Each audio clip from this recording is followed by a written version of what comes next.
I'm, Aha. I'm Terry Brooks. Oh, no, wait, that's not right. Could be. My name is Sean Speakman, and I'm with Terry Brooks, and that's the way that it should be. And I received an email this morning from Rey Books saying, when are you going to reveal the cover for Daughter of Darkness? And I was like, wow, this is great. No, they asked me, you need to post this ASAP because we're about ready to put it out into all the channels. So, all the pre-order pages out there will have the cover here soon. So Del Rey said, you should really think about doing it today or tomorrow. And thankfully, today was the one day where Terry had a good solid hour in the middle of his day where we could actually sit down and talk, because I think this kind of cover and this kind of reveal warrants that. So thank you for taking the time, Terry, because, this is fun as usual. Obviously, I have something invested in doing this too. Yeah, you do. So first of all, let's talk just a tiny bit about, I'm not going to hammer it home on Child of Light. By now, everybody should know about Child of Light. It came out, last year. It's done very, very well. It's unrelated to anything else you've written before, which is always scary, right? A little. But I think it has found its niche, kind of like your other series. So, I base that purely on the number of reviews that are on Amazon and Barnes and Noble. It seems people like it a lot. How does that make you feel jumping into this new world that you've written? And it seems to have really struck that fantasy nerve that people love, and people are liking it a lot. Do you think about that, about, how you're received? I try not to think about it too much because they get yourself in trouble doing that. But yeah, it's very gratifying to have those responses. And the book has been reviewed by quite a few different venues, and almost without exception, I can't even think of one. The reviews have been good. This, needless to say, when I wrote Sword of Shanra, this did not happen. And I had a definite split in my audience between those who wanted to put me up there next to Tolkien and those who wanted to lynch me from the nearest yardarm. So I got toughened up pretty early in this game, but it's nice to be able to now sit back and see a really respectable response to a book that I feel very close to. So I'm very happy. Great. Yeah. I'm a longtime Terry Brooks fan. Obviously, I've been reading your work since I was 12 years old. And when I started reading Child of Light, I had that magical feeling when you're reading something special. I know when you were writing it, you felt the same way. It's a magic that doesn't come along very often. Yeah. And since I've read most of Daughter of Darkness already, I can confirm for all of you out there that are watching this that same feeling exists in the sequel. There's no sophomore slump with this, which is great. And I can't wait for you guys to read it. We're here today to reveal that cover. I want to take a couple questions first, though. Let's talk a little bit about the future of Child of Light and Daughter of Darkness and what you're doing after, because that's the first question that Brian asked. And now that we're streaming live and everything, people are going to ask that question anyway. So what do you have coming up writing wise right now? Well, I've finished the sequel to Child of Light, which is called Daughter of Darkness, and obviously involves the same family with Oris as the featured character. And it takes place about 2 years after the last book concludes. It was not always my intention to necessarily continue this and make it a series, but I had it in my head what it would be. And in particular, the third book, which is a bit of a divergence and something a little out of the ordinary for me, but I think readers are going to get attached to it pretty early.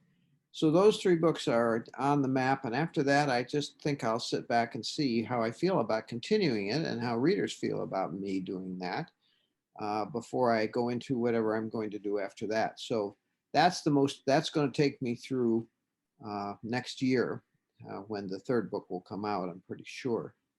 And in the meantime, of course, I've been working on Sky Mountain, and Sky Mountain has been around now for 3 years. Talk about something that is starting to feel like an old wound. And I started it and finished it sort of because it was going to be a series, and I didn't like it too much, and I gave it to my editor, and she didn't like it too much, and so we just put it aside, and I went off and on a different tangent and wrote Child of Light. Um, so then after that was done, and I'd really finished most of Daughter, Anne says, well, what about that other book you wrote that's not really, really good, but still ought to do something with it? And because I don't like to give up on anything, I thought probably true. And so I went back and revamped the whole thing and brought it to a point now where I think it's what it needs to be. So that's got to go. It's go somewhere. I don't know quite where it's going to go, and I don't know how people are going to feel about it because it is also very different than something I've done before.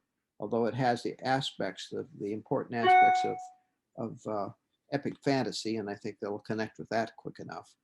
But I just, I'm sort of at a place in my life where I want to write some different things. And I feel like I had done so much with Shannara that there were other things I felt important to do while I still had time to do them. So I'm going to push on with that. That one is a one and done. That's the only thing. It's not a sequel. There's not going to be a sequel. It's not going to be any follow-up. There's just going to be this one book. It's a fairly big book. Do you think, I know you're at the very, very end of writing that, do you think if Anne and Del Rey, if they like it and they want to publish it, do you think we'll get 2 books in 1 year? We'll have a Brooksian year where we get 2 books from you? I think there's a possibility of that. They don't usually like to publish you more than once a year, so I'm not real sure how they're going to feel about that. On the other hand, I've never had a situation where I've had a book go on this long and not finish. I'm usually 1 year and done and ready to go on to the next one. So we've got some new situations. I think it will depend on how strongly they feel about it as it's been written and how much work needs to be done editorially speaking. So there's a lot of different things that will come into play, I think, before we're going to be able to tell what the reaction is going to be to doing this. I know that my basic plan is to go immediately on to write the 3rd book in the Child of Light series in June, which means I'll be done with that by around the 1st of next year. Right. That kind of leads right in here. 2 different people asked the same question, basically. Randy and Brandy both asked, I know I'm late here, but when can we expect a sequel to Street Freaks? Our beloved Street Freaks. I'll write that tonight. Okay, fair enough. There's your answer, guys. I don't have a good answer to that one. I mean, I know what the sequel is, and I know who the characters are, and I know where I want the story to go, but finding the time to write it has been something of a problem because it's been giving way to other things. So I don't know. It's a tough one. The demand for, I sort of pay some attention to the demand from the readers, and the demand from the readers so far hasn't been as strong for Street Freaks as it has for, say, Child of Light and some other things I've been working on. Yep. So stay tuned on that front. Stay tuned. Let's see. Ross asks, is there a place we could purchase a map of the Four Lands? I would love to give you more money. Just send it here. I'll take care of it. Yeah. I think if you go to terrybrooks.net, there's a store menu on there, and I believe there's email contact for Russ, the map maker, the cartographer that has the rights to these maps, and I think you can contact him and find out what he has available. And I know he has various different editions that you can pick from, so that might be the best course of action there. Right. That's a supply and demand situation. Now, when we get enough interest in a particular map, then he produces a bunch of them, and then I sign them, and he signs them, and then they're ready to go. Yeah. But we don't overstock. So. Yeah. And let's see here. We're going to wrap this up pretty quick, I think. We're only 10 minutes in here. I might flip over to Facebook and see what people are asking there. Let's see. Ross asked, Ulish Amina was a great character, Native American character. Any insight on what happened to him? Maybe. Good answer. What do you think? Where are you in reading my short story collection in Small Magic? Read Small Magic. There's a whole story given over to Ulish Amina. Yeah, that's right. Yeah, so if you haven't read Warrior yet, you're definitely going to want to do it. Warrior. And then, of course, somebody asked Landover. Brad asked, "What about Landover?" Nope. I'm not working on anything in Landover, and I don't have an immediate plan to do anything there. Yeah, but like the previous question, there are 2 Landover short stories in Small Magic. So if you haven't read Small Magic, I highly recommend grabbing it because it kind of has a wealth of short stories set in Terry's various different worlds. Let's see. Foray into writing something in short story land, which I don't venture into a whole lot. What'd you say? Can you repeat that? I missed it. I don't do short stories very much. You don't? No. I tend to want to do the bigger, more sprawling stories. So this is a good chance. There's 11 or 12 stories in there that cover a lot of what I've written, but in different aspects with different storylines and characters. Yeah. I think the Wing Rider one was my favorite. Oh, I know. I like that. Well, Warrior was probably my favorite, but the Wing Rider one was great. Yeah. Here's one more question from Randy. Then we're going to reveal the cover. And then we're going to talk a little bit about the book, when it publishes, all that fun stuff. Brandy asks, were the Fae in Child of Light imagined to look similar to Willow in Landover? I had no connection between the two in my head. That's interesting. I forgot. Willow was a character, Sylvan. Yeah, Sylvan character who had aspects of the fish, and I don't know. I hadn't even thought of that before, but yeah, there were some similarities there. But I didn't use Willow as a prototype for that particular character. She kind of Oris kind of developed her own, and the Fae characters that are at the center of that story sort of developed on their own. I'd have to think about it a little bit to see what the differences might be. I guess I haven't really given any thought. That's one reason why I love Child of Light so much, because I felt like you took the best aspects of all 3 of your other series and kind of made this beautiful book about growing up and changing, but it had, it had some of those other elements in it, and I certainly noticed Sylvan kind of like Brandy. Yeah. Okay, so you guys want the cover? Should we reveal it? Should we give it to him, Terry? I think we should. All right, we're gonna do it. All right. Brian, yes. All right, I'm gonna share my screen here.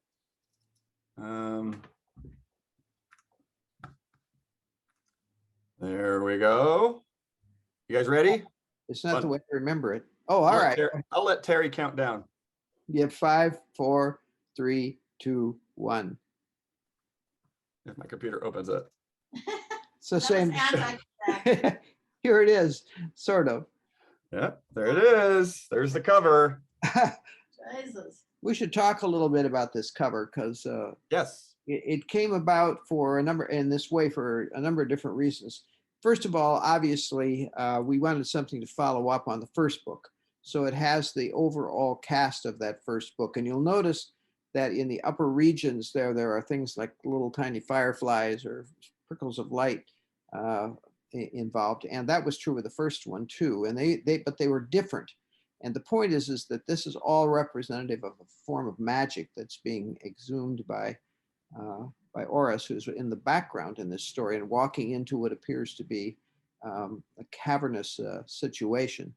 So that was good. Now, this is a book in which dragons play a prominent role. And we really felt like there ought to be something dragonish about it.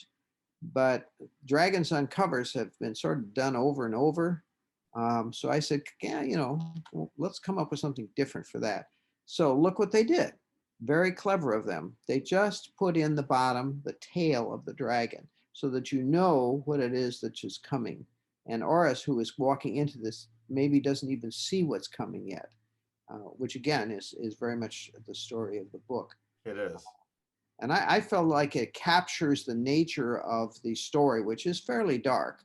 And Oris's, projection of being a child of light there in the background as crucial to continuing on this story from where the last one left off. Yep, I love it. Everything you said there is spot on. This cover really does represent the story, and while still maintaining the overall kind of look from the first book, which Mhm. fantasy fans like. You know, they like some uniformity when it comes to their Right. bookshelves. So Yep, that's definitely true. I'm going to read some comments to you, Terry and Judine, so that you can hear what people are saying about the cover. Are you sure you want to know? Well, yeah, just read the good ones. All right, I'll read the good ones. No, they're all good. There's only one that's good. The rest of them suck. No. Yeah, right. I don't like dragon tails. I don't know why you did this. Brandy says beautiful. Cindy says, wow, that is gorgeous. Brad says, that is beautiful. Amanda says, love it. Beautiful. Rusty says, very nice. Brian says, awesome. I like the change in primary color. That's also good, right? Child of Light was green, and this is purple blue. Exactly. Kat says, oh, wow. They are very talented. Russell says, awesome. That looks wonderful. Kat says, that's beautiful. Randy says, cool cover. Colors and the tail would make for a great art print. Yeah, that'll probably happen. I think one of the things they try to do with covers is to project the things that are important about the story. So obviously, we want to indicate to readers that this is a fantasy. This is not a mystery story. This is not a romance. There may be elements of that in here, but at heart, this is a fantasy background with fantasy characters, and that's very important to achieve to project right from the start. Then the next thing is we want to say something about the story that's important. Now, there's a lot of choices, so you go with the one that you think will have the most dramatic effect, and you can always use dragons for dramatic effect better than almost anything. yeah. And here we have enough of a glimpse of one, and you get enough of the idea of the size of this creature that you understand something of what's going to happen in this story. And then, of course, in the background, we have our main character and what the title is supposed to be. And the title is important too because you want some continuity in the titles. So in the first series, Shannon was in every single title because Right. it was crucial that it was identifiable by that particular name. And in this case, what we're doing is we're using a title that resonates from one title to the next. So, Daughter of Darkness, Child of Light, and I won't tell you the third one, but these are all titles that suggest this same series is taking place so that readers know what they're getting in, they're letting themselves in for. Yeah. Okay, so there's your cover. There it is. Let's see, what should I do here? I like this to cover a lot. I do too. I can't wait to have it. They did not tell me that they were going to do this. And all along, I was, thinking they're going to put a dragon on the cover, and then I'm going to have to talk to them about their vision of the dragon, and we're going to have to hammer that out. But instead of doing that, they just put this piece in, and that is such a dramatic change and such a good way of establishing what we're up against in this story. Yeah. I was pretty much blown away by this. Yeah, the dragons are nothing to mess with in this book, and Del Wright very easily could have had a very much stronger dragon presence on it. And I love this. I love that it captures the same look and feel as the first book. So, well, you know what I always say, and which we sort of are bedded to, is that the things you don't show are more important than the things you do show, because what we want the readers to do is project in their own minds the rest of this dragon and what it looks like and how it feels, and the words in the book to suggest to the readers a way to do that rather than giving them an absolute frontal on everything. Mostly we want them to imagine in their minds exactly how this might play out and how this dragon might be, or how big, or how much, and so forth, and then develop in their mind from there. And I think this achieves that. yeah, it does. All right, let's Judy asks, when can I buy this at the signed page? I would love to have this personalized inside and signed. Judy, I think I'm going to do it tomorrow. And now that we have a cover, I can post it on the signed page and start taking pre-orders from all of you. Thank you for your patience when it comes to that. I've been inundated with questions, Terry, about when it would be up on the signed page. And my answer was always the same. We need the cover first. Well, now we have it. So Now we have it. So now so we're yeah, good. tomorrow, probably tomorrow. Yep. That's really good. The fact that this many people are excited about it.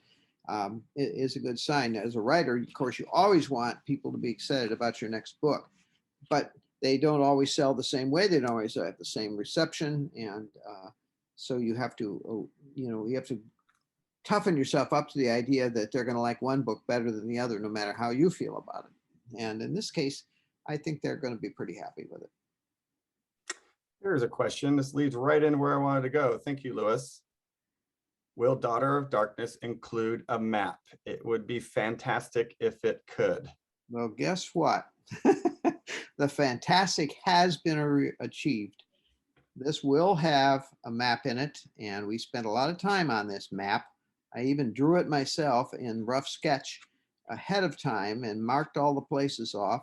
Then they had somebody who was a professional do the map, which is a good thing too. And it's a full color 2-page map. And I think the readers are going to be extremely happy to have it. They're going to like what they see.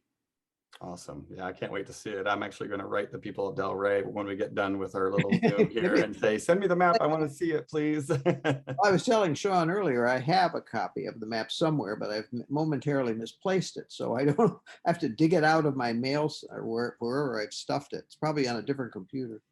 Yeah.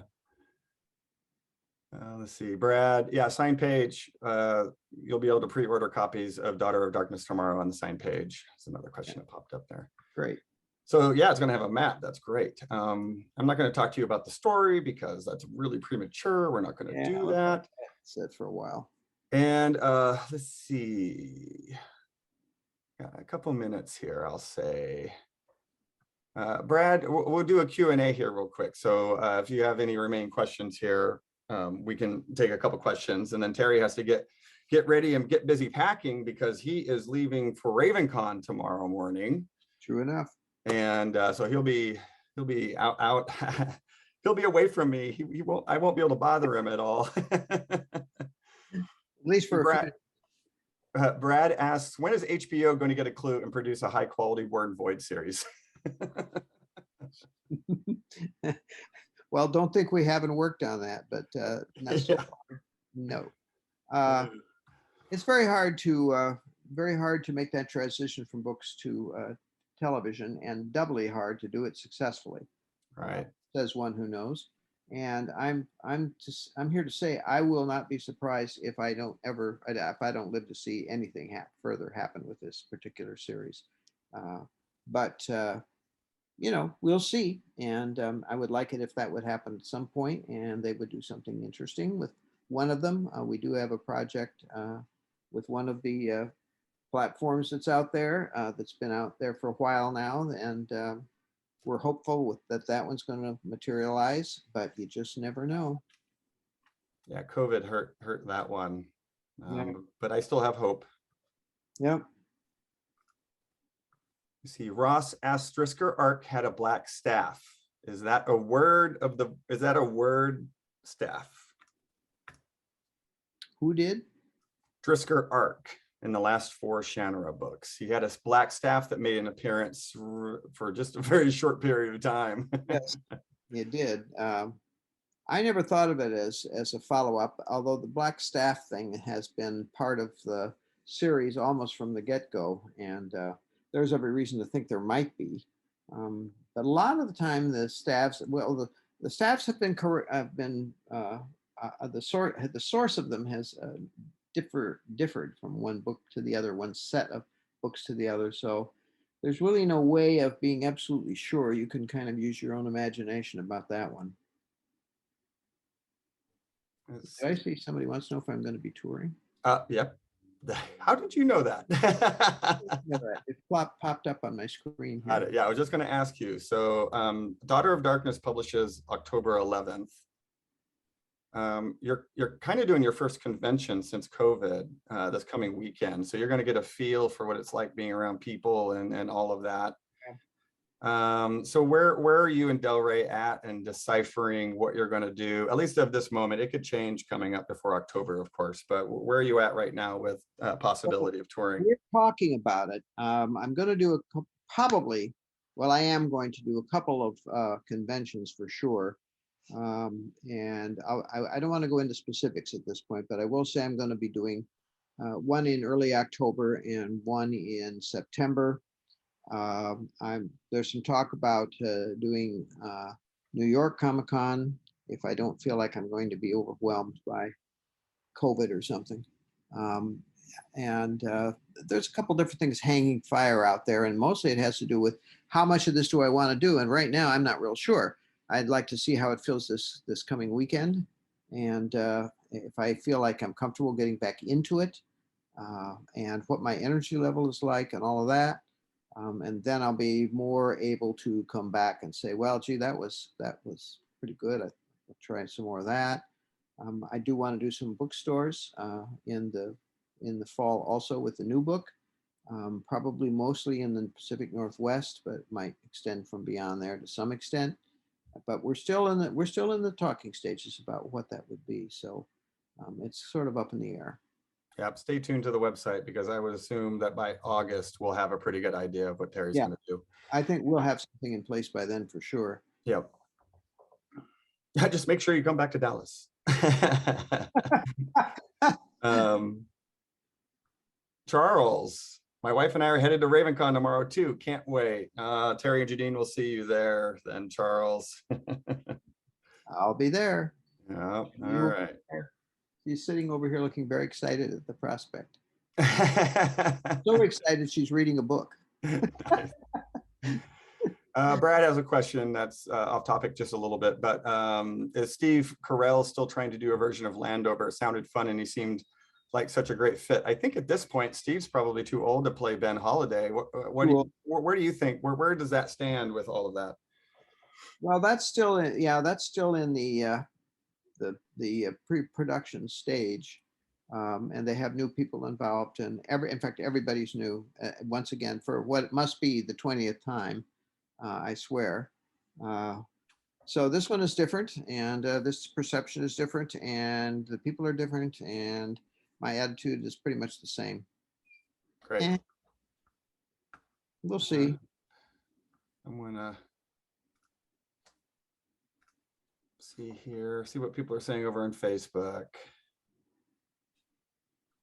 Jennifer says, please stay safe. You are a national treasure in my eyes. What? Wow, national treasure. You're up there with Jeff Goldblum in her eyes. That's I don't great. really I want to be that, because I see what happens to people who go into politics. You know, I think I'll just stay out and be a part of the forest. 2:30. Yep. I got one more question for you, and it's from an old friend, and it's not really a question. I just want to read it because it is an old friend.